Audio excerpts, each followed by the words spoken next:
বন্ধুরা এই সিজনের আইপিএল এর পরেই 1 জুন থেকে শুরু হতে চলেছে ইউএসএ এবং ওয়েস্ট ইন্ডিজের মাটিতে টি-20 ওয়ার্ল্ড কাপ 2024, যার কারণে টি-20 ওয়ার্ল্ড কাপে ভারতীয় টিম নির্বাচনের উপর অনেকটাই প্রভাব ফেলতে চলেছে এই সিজনের আইপিএল। বন্ধুরা বিভিন্ন রিপোর্ট থেকে যেমনটা জানা যাচ্ছে 1 জুন থেকে শুরু হতে যাওয়া টি-20 বিশ্বকাপের জন্য আইপিএল 2024 চলাকালীন এপ্রিলের শেষ সপ্তাহে ঘোষণা করা হতে পারে ভারতের টি-20 ওয়ার্ল্ড কাপের জন্য ফুল স্কোয়াড। আর যার কারণে স্কোয়াড ঘোষণা হওয়ার আগে পর্যন্ত আইপিএল এর সমস্ত পারফরমেন্স অনেকটাই প্রভাব ফেলতে পারে। বন্ধুরা আইপিএল শুরু হওয়ার আগে আমি তোমাদের টি-20 ওয়ার্ল্ড কাপ 2024 এর জন্য ভারতের প্রেডিক্টেড স্কোয়াড জানিয়েছিলাম, যেখানে বন্ধুরা তোমাদের যেমনটা জানিয়েছিলাম ভারতের হয়ে টি-20 ওয়ার্ল্ড কাপে ওপেনিং জুটিতে থাকতে চলেছেন ক্যাপ্টেন রোহিত শর্মা, যার সঙ্গে থাকবেন বাঁহাতি ওপেনার ইয়াশাসভি জয়সওয়াল। তারপর বন্ধুরা শুরু হয়ে যায় আইপিএল 2024। আর বন্ধুরা আইপিএল 2024 ইয়াশাসভি জয়সওয়াল এখনো পর্যন্ত তেমন কোনো ভালো ইনিংস খেলতে পারেননি। গত ম্যাচেও পাঞ্জাবের বিরুদ্ধে যেখানে একটি রাজস্থান লো টোটাল চেস করতে নামে, সেই ম্যাচেও ইয়াশাসভি জয়সওয়াল একটি সাধারণ ইনিংস খেলেই আউট হয়ে যান, যার ফলে বন্ধুরা বহু ভারতীয় পুরনো ক্রিকেটার এবং অভিজ্ঞ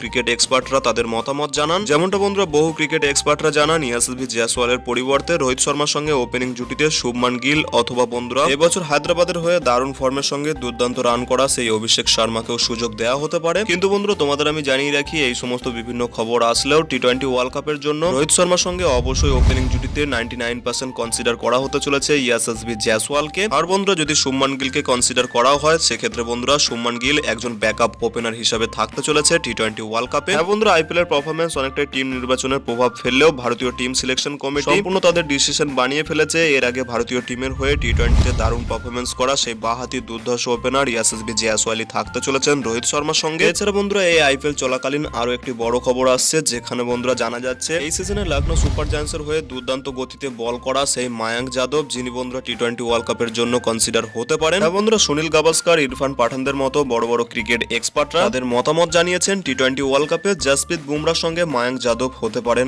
একজন ভালো জুটি। যেহেতু বন্ধুরা মোহাম্মদ শামি, যিনি বন্ধুরা ইনজুরির কারণে এই সিজনে আইপিএলও খেলতে পারেননি। এছাড়া বন্ধুরা মোহাম্মদ সিরাজ এখনো পর্যন্ত এই সিজনে তিনি ভালো ছন্দে বল করতে পারেননি, যার কারণে এই সিজনে আইপিএল এ সবথেকে দ্রুত গতির বল করা সেই মায়াঙ্ক যাদব, যিনি পরপর লাগাতার দুটি ম্যাচে তার দুর্দান্ত পারফরমেন্সের জন্য ম্যান অফ দ্য ম্যাচও হয়েছে, যাকে অনেক ক্রিকেট এক্সপার্টই জানিয়েছেন তাকে টি-20 ওয়ার্ল্ড কাপের জন্য কনসিডার করা উচিত। কিন্তু বন্ধুরা এই মায়াঙ্ক যাদব, যিনি দুটি ম্যাচে দারুণ পারফরমেন্স করার পরে তিনিও বন্ধুরা চোটের কারণে টিম থেকে বাইরে চলে গেছেন। এখন বন্ধুরা দেখার বিষয় তিনি আবার কত দ্রুত সুস্থ হয়ে আবার টিমে ফিরে কেমন পারফরমেন্স করেন। এলএসজির হয়ে সামনের ম্যাচগুলিতে যদি মায়াঙ্ক যাদব আবারও তিনি ভালো পারফরমেন্স করেন, তাহলে বন্ধুরা অবশ্যই তিনি মাথায় থাকতে চলেছেন ইন্ডিয়ান টিম সিলেকশন কমিটি। আর বন্ধুরা এমনটা যদি হয়, সেখানে বন্ধুরা আমরা ওয়েস্ট ইন্ডিজ এবং ইউএস এর মাটিতে সামনে টি-20 ওয়ার্ল্ড কাপে জাসপ্রীত বুমরা এবং আর্শদীপ সিং এর সঙ্গে মায়াঙ্ক যাদবকেও দেখতে পারি। বন্ধুরা তোমাদের কি মনে হয় একটি সিজনেই ভালো পারফরমেন্স করে মোহাম্মদ সিরাজের জায়গায় মায়াঙ্ক যাদবের মতো একজন বোলারকে কি কনসিডার করা উচিত? আর বন্ধুরা ওপেনিং জুটিতে রোহিত শর্মার সঙ্গে জয়সওয়ালের পরিবর্তে কি অন্য কোনো প্লেয়ার খেলতে পারে টি-20 ওয়ার্ল্ড কাপে? সমস্তটাই বন্ধুরা তোমাদের মতামত ভিডিওর নিচে কমেন্ট সেকশনে জানাতে পারো। আর বন্ধুরা সামনে টি-20 ওয়ার্ল্ড কাপ এবং আইপিএল এর সমস্ত রকমের খবরাখবর সবার আগে বাংলায় পাওয়ার জন্য অবশ্যই চ্যানেলটিকে এখনই সাবস্ক্রাইব করে পাশে বেল আইকনটিকেও ক্লিক করে রাখো। ভিডিওটি ভালো লাগলে ভিডিওটিকে অবশ্যই একটি লাইক করে পারলে বন্ধুদের মধ্যে শেয়ার করে দিও। দেখা হচ্ছে অন্য কোনো ভিডিওতে। Till then bye by.